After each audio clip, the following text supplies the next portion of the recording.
Oke, bismillahirrahmanirrahim. Assalamualaikum warahmatullahi wabarakatuh.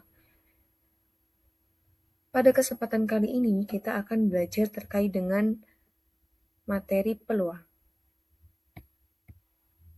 Nah, pokok pembahasan kita pada kesempatan kali ini adalah yang pertama terkait dengan peluang, kemudian yang kedua adalah membahas terkait dengan peluang teoritis dan juga peluang empiris. Mari kita mulai. Nah, di sini saya ada pertanyaan buat kalian. Apakah kalian pernah menebak kemungkinan suatu kejadian akan terjadi? Pernah nggak? Seperti halnya seberapa mungkin kalian akan menikmati pembelajaran matematika hari ini? Dan seberapa mungkin sebuah helikopter akan mendarat di halaman rumah kalian? Pernah nggak kepikiran akan hal itu? Nah, mustahil, kecil kemungkinan, mungkin saja, pasti, ini merupakan istilah-istilah yang sering kita gunakan dalam kehidupan sehari-hari dan berkaitan dengan peluang terjadinya suatu kejadian. Sebenarnya, apa sih itu peluang? Peluang merupakan kemungkinan terjadinya suatu kejadian atau peristiwa. Secara matematis, kita dapat menentukan nilai dari suatu peluang dengan cara numerik atau dengan angka. Bagaimanakah caranya? Mari kita pelajari. Nah, sebelum kita mengenal peluang secara lebih lanjut, di sini kita akan mengenal terkait dengan istilah-istilah dalam peluang terlebih dahulu. Di sini ada 3 istilah. Yang pertama yaitu percobaan. Percobaan adalah suatu kegiatan yang dilakukan satu kali atau lebih dengan suatu hasil yang dapat disimpulkan. Yang kedua ada istilah terkait dengan ruang sampel. Ruang sampel di sini merupakan himpunan dari semua kejadian yang mungkin terjadi dalam sebuah percobaan. Dan yang ketiga itu adalah kejadian. Kejadian adalah sebuah himpunan yang memuat peristiwa dengan kriteria tertentu. Nah, tadi kan sebelumnya diketahui bahwasannya ada istilah terkait dengan ruang sampel. Di sini kita akan belajar terkait dengan cara menentukan ruang sampel. Dalam menentukan ruang sampel itu ada 3 cara. Yang pertama yaitu penentuan ruang sampel dengan tabel. Jadi kita gunakan tabel untuk menentukan ruang sampel. Yang kedua adalah dengan menggunakan diagram pohon. Di sini kita menggunakan diagram pohon seperti yang ada di contoh ini untuk menentukan ruang sampel. Yang ketiga adalah penentuan ruang sampel dengan cara mendaftar seluruh kemungkinan kejadian. Jadi daftarnya ini berupa kemungkinan seluruh kejadian. Contohnya di sini ada kemungkinan seluruh kejadian yang terjadi pada pelemparan 2 buah koin. Seperti itu. Nah, banyaknya anggota ruang sampel itu dapat kita simbolkan dengan NS. Nah, dalam peluang itu terdapat istilah lain, yaitu yang namanya peluang suatu kejadian atau dapat kita sebut dengan peluang teoritis. Peluang teoritis di sini merupakan perbandingan antara banyaknya kejadian yang diharapkan dengan banyaknya kejadian yang mungkin terjadi dalam ruang sampel. Jika semua hasil percobaan memiliki kemungkinan yang sama untuk terjadi, maka peluang kejadian A yang disimbolkan dengan PA itu dapat kita tentukan dengan rumus sebagai berikut. Rumus dari peluang teoritis adalah PA atau peluang dari kejadian itu sama dengan NA, di mana NA di sini adalah banyaknya kejadian yang diharapkan, kemudian dibagi dengan NS, atau banyaknya anggota ruang sampel. Seperti itu. Di sini ada suatu contoh kasus, yaitu Nino sedang bermain ular tangga bersama teman-temannya. Dan dalam permainan ular tangga, Nino harus mengocok sebuah dadu bersisi 6 untuk menentukan banyak langkah tiap pemain. Nino hampir memenangkan permainan, yaitu tinggal 4 langkah lagi menuju garis finish. Nah, pertanyaannya adalah bagaimanakah peluang Nino memenangkan permainan pada gilirannya mengocok dadu? Kira-kira bagaimana penyelesaiannya?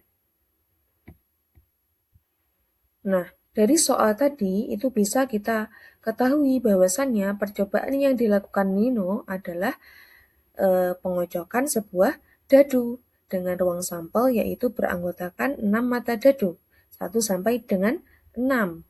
Dan kejadian yang diharapkan oleh Nino adalah munculnya mata dadu 4.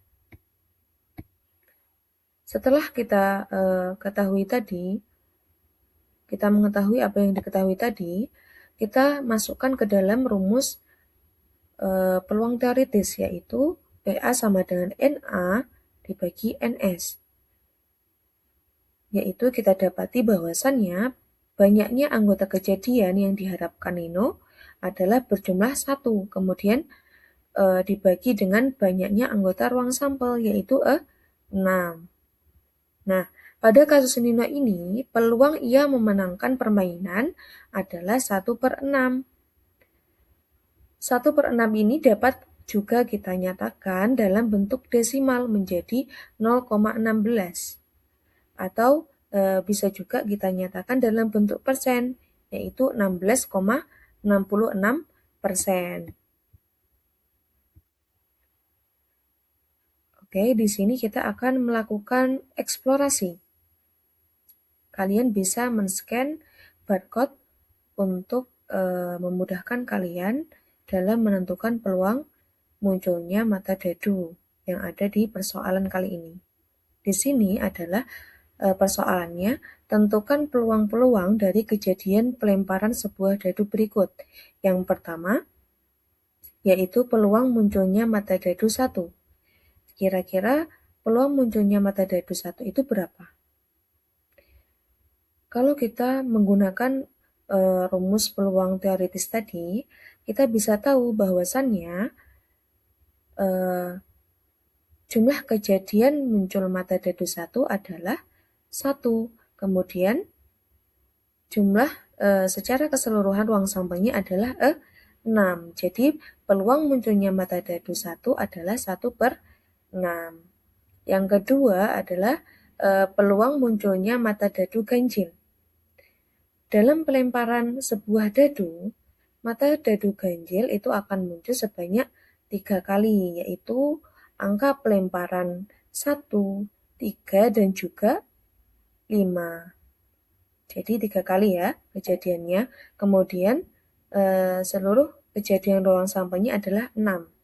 Jadi peluang munculnya mata dadu ganjil adalah 3/6 atau 1/2.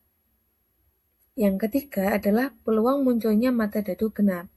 Di sini kita bisa tahu bahwasannya peluang munculnya mata dadu ganjil itu sama dengan peluang munculnya mata dadu genap, karena mata dadu genap dalam sebuah dadu berjumlah 3, yaitu angka 2, 4, dan 6. Jadi peluangnya adalah 1/2.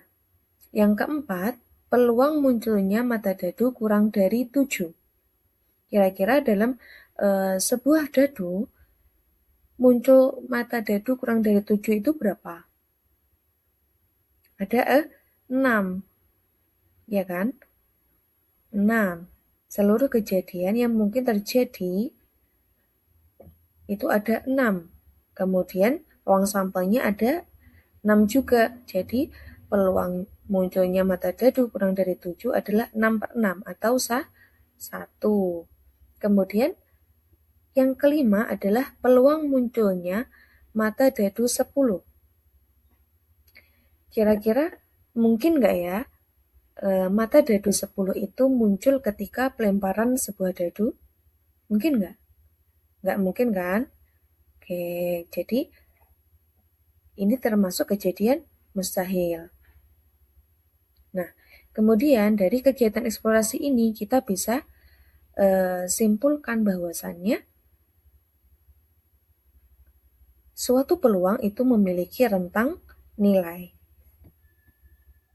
Oke, rentang nilai dari suatu peluang itu memiliki rentang nilai dari 0 sampai dengan 1, di mana kejadian yang peluangnya 0 itu disebut kejadian mustahil, seperti halnya munculnya mata dadu 10 tadi. Kemudian, kejadian yang peluangnya 1 itu disebut dengan kejadian pasti.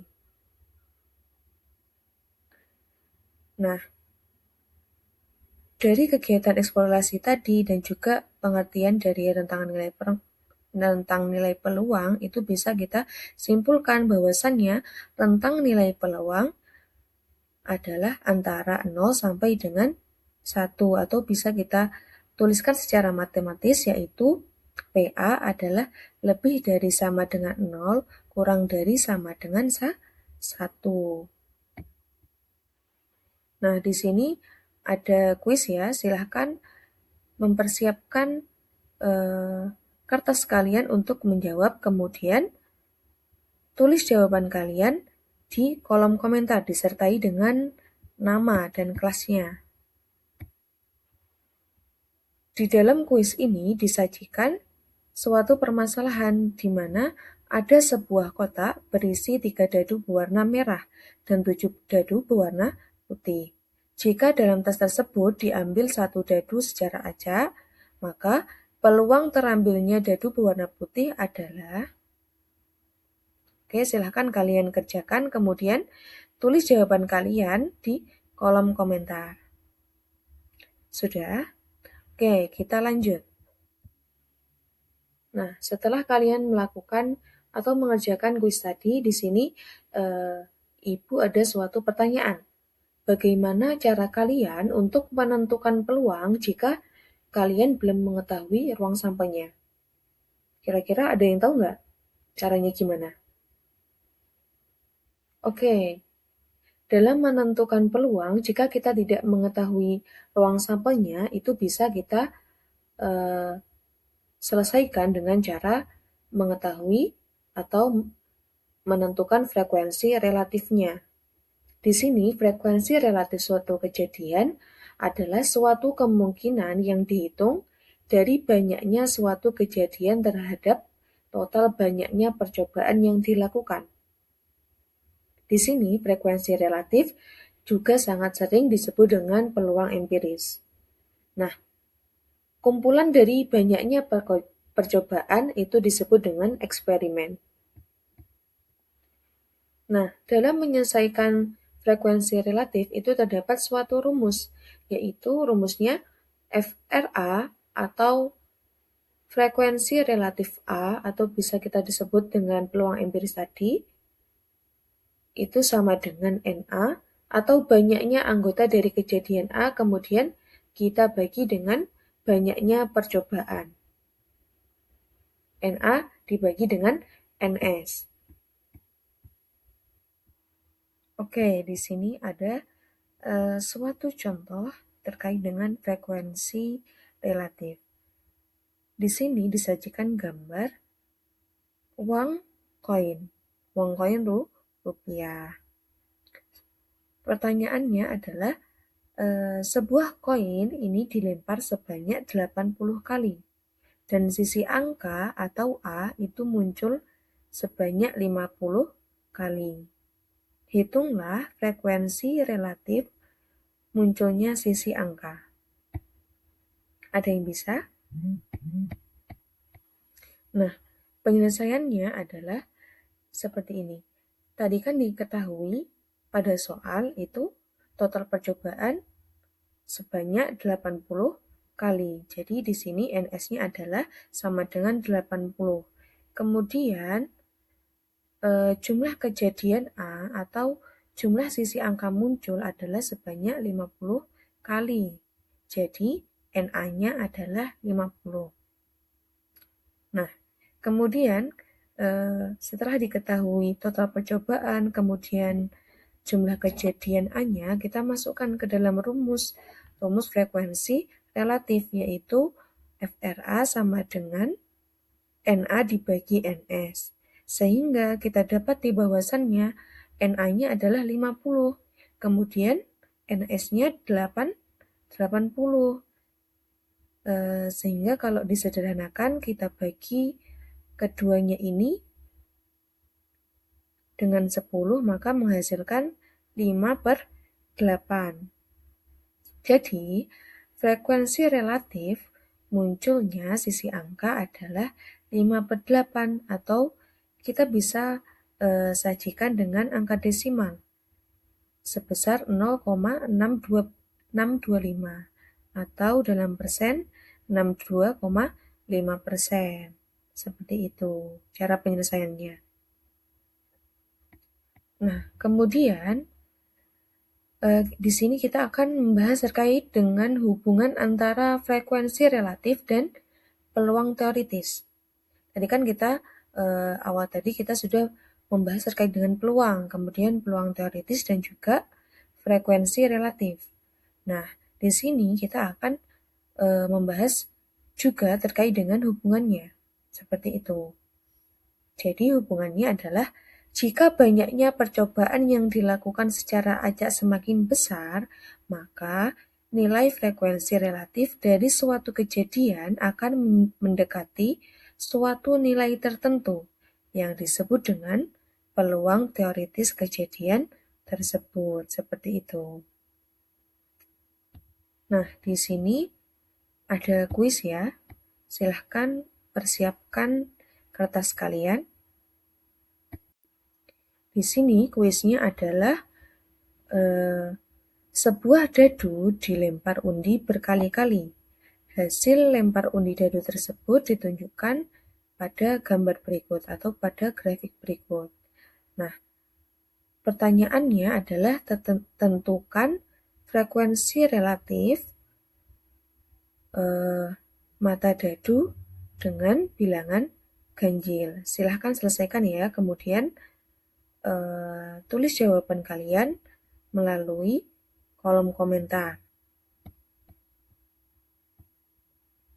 Oke, sudah selesai? Oke. Nah, sekian pembahasan kita kali ini atau pembelajaran kita kali ini.